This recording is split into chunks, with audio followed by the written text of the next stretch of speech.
Bueno, muy buenas tardes a todos y a todas. Mi nombre es Lucía Gavassi. En primer lugar, quiero agradecer a la comunidad de Latin Juris por la oportunidad de participar en este seminario, que para mí es un honor porque significa compartir con una serie de expositores y expositoras que de alguna u otra manera han aportado de manera significativa a mi formación, a mi pensamiento crítico y a mi lugar como estudiante también, por supuesto. En este sentido, ya profundizando a lo que merece mi tema en particular, me gustaría hacer un especial hincapié en los sesgos androcéntricos que aún continúan teniendo nuestras instituciones y, por supuesto, nuestro sistema carcelario. En este sentido, siguiendo la línea de mis compañeras que me antecedieron, me es interesante pensar que cuando las mujeres se encuentran en conflicto con la ley penal, reciben ciertos estigmas, ciertos catálogos relativos a mala madre, mala mujer, mala esposa y mala hija.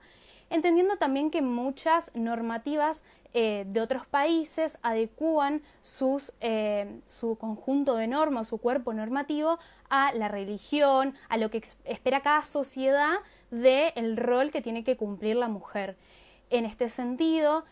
son fuertemente estigmatizadas y el conflicto con la ley penal de una mujer significa justamente ser objeto susceptible de mayores discriminaciones y mayores estigmas, por supuesto. En este sentido, me gustaría remarcar la existencia de una serie de normas mínimas, buenas prácticas o conjunto de normas a nivel internacional que son las llamadas reglas de Bangkok. Las reglas de Bangkok surgieron como una necesidad de justamente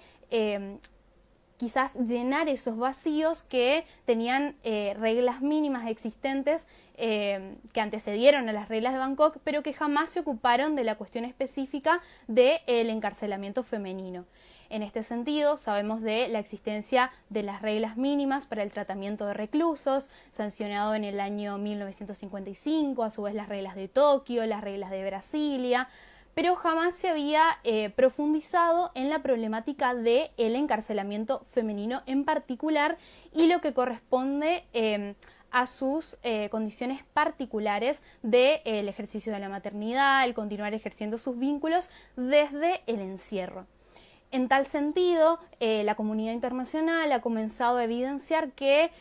no existía ningún conjunto de normas que contemplen o que justamente den recomendaciones específicas a los estados para que traten la cuestión femenina carcelaria. Por eso es que en el año 2009, mediante un comité de expertos y de expertas, que se encargaron de desarrollar, planificar y presentar este conjunto de normas denominadas reglas de Bangkok, la cual hacen especial hincapié a la situación de las mujeres privadas de su libertad, medidas no privativas de la libertad y contempla diferentes aspectos. Particularmente, uno de los aspectos que trata las reglas de Bangkok es la supervivencia de las mujeres en el ámbito penal. En este sentido, relata cuáles deben ser los procedimientos específicos o las buenas prácticas que se tienen que tener en cuenta en el momento en el cual la mujer entra en conflicto con la ley penal, cuáles son los buenos procedimientos, cuáles son las buenas prácticas a llevar a cabo, y en este sentido hace referencia a los lineamientos básicos sobre la atención médica integral que las mismas merecen, las situaciones específicas en cuanto a la higiene personal, y lo interesante aquí es que hace un profundo análisis de los productos de gestión menstrual. Sabemos que en realidad en mi país en lo particular presenta muchas falencias en lo que es el proporcionar los productos de gestión menstrual y es una problemática que se acentúa aún más en las provincias y por supuesto en la lejanía a las capitales y a los establecimientos carcelarios que per se fueron construidos para hombres y aún más se acentúa esta problemática. También hace un especial hincapié a lo que tiene que ver con la asistencia psicológica, entendiendo la salud como un estado psicofísico, no solamente reduciendo la corporalidad, los derechos reproductivos, por supuesto, cuáles son las capacitaciones mínimas que tiene que tener el personal penitenciario a cargo de establecimientos femeninos en este caso. Y lo más interesante aquí para mí es la cuestión de las mujeres embarazadas, las mujeres en periodos de lactancia, que tienen a su cargo madres, padres, mayores de edad fuera, en ese sentido madres que tienen a cargo niños o niñas discapacitados y discapacitadas. Y lo interesante de este conjunto de reglas mínimas es que contempla específicamente estas cuestiones, lo cual las vuelven un conjunto de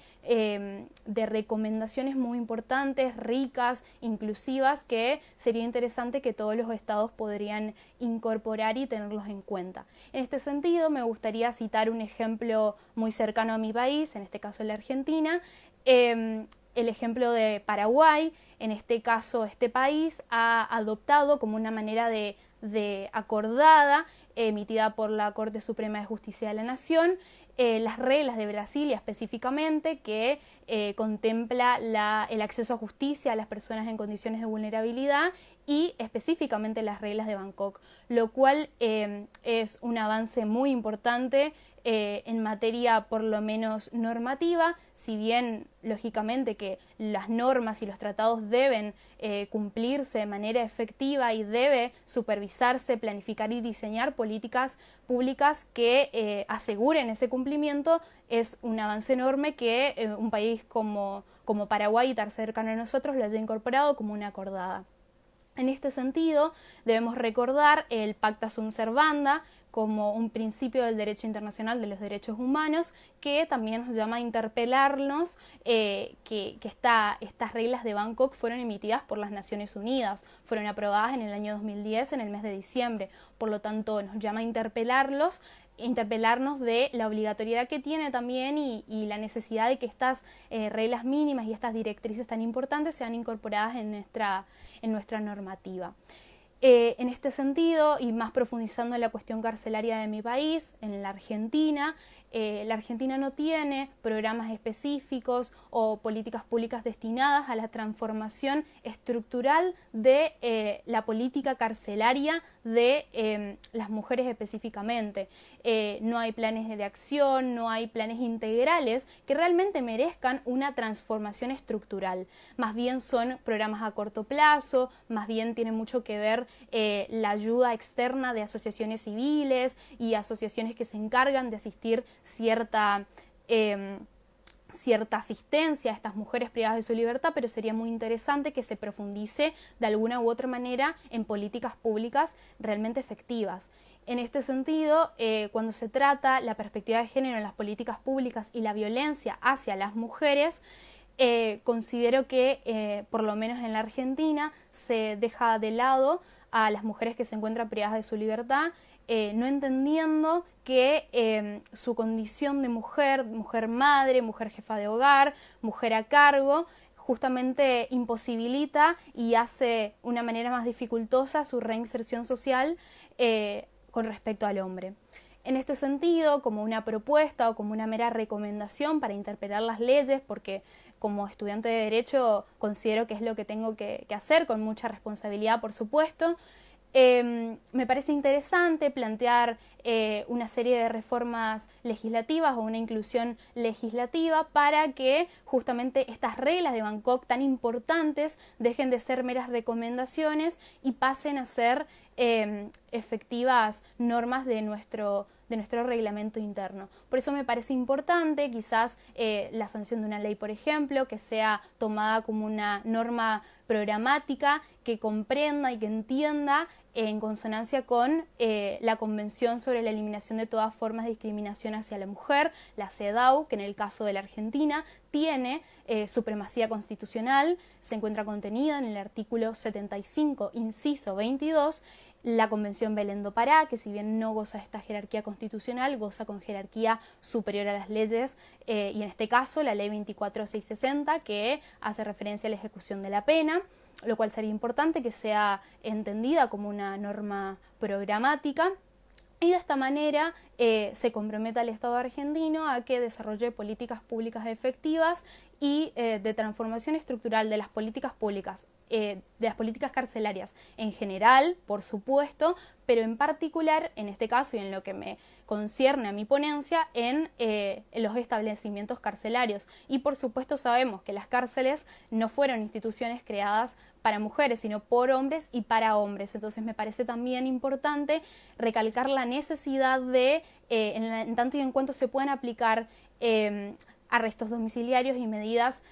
distintas a lo que es la prisión y al encarcelamiento en una institución penitenciaria, me parece importante hacer hincapié en este sentido.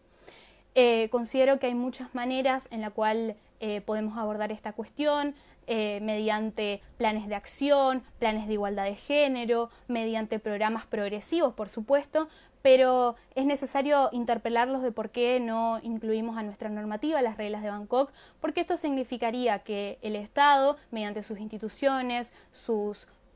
presupuestos y distintos estamentos del Estado se comprometan a justamente mitigar esta desigualdad estructural y en caso de que no lo hagan, represente lógicamente una forma de violencia institucional. En este sentido, creo que como estudiante de Derecho es mi responsabilidad no acatar las normas de manera indiscutible o entenderlas como si estuviesen cimentadas en mi imaginario colectivo y solamente acatarlas como si no me competieran, y en este sentido creo que trato de ser siempre crítica con responsabilidad, siempre estudiando, siempre entendiendo la norma en particular, pero considero que necesitamos que nos interpelemos las normas y sobre todo mi condición de estudiante a mí me obliga a estar en constante contacto con ellas. Considero al derecho como una herramienta de transformación social, como una herramienta que debe ser puesta al servicio de la colectividad y al servicio de la sociedad.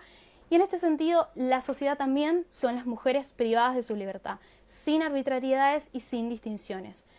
Por eso me gustaría que nos interpelemos mucho y seamos críticos, tanto los estudiantes como los profesionales, sobre las normas que hoy en día tenemos que acatar, porque es importante, porque realmente hace a lo que es el carácter dinámico del derecho, que se tiene que adecuar con las realidades y las coyunturas particulares. En este sentido, redoblo mis felicitaciones y mis agradecimientos a Latin Juris por sus 3 años de compromiso con la comunidad académica, científica. La verdad que este espacio considero propicio para el intercambio. A mí como estudiante es un honor y realmente contribuye a la formación no solamente de los profesionales, sino también de los estudiantes, y estar en constante cambio me parece excelente. Así que bueno, espero que desde mi humilde aporte como estudiante les haya podido aportar algo, aportar al menos un cuestionamiento sobre este tópico, y desde mi vivencia personal también, junto con la doctora Andrea Quincose Vilalta y mi compañera, el proyecto que hemos llevado a cabo, me parece que de alguna u otra manera puedo realizar algún aporte que pueda resultar útil para alguien. Así que muchas gracias y espero que la hayan disfrutado.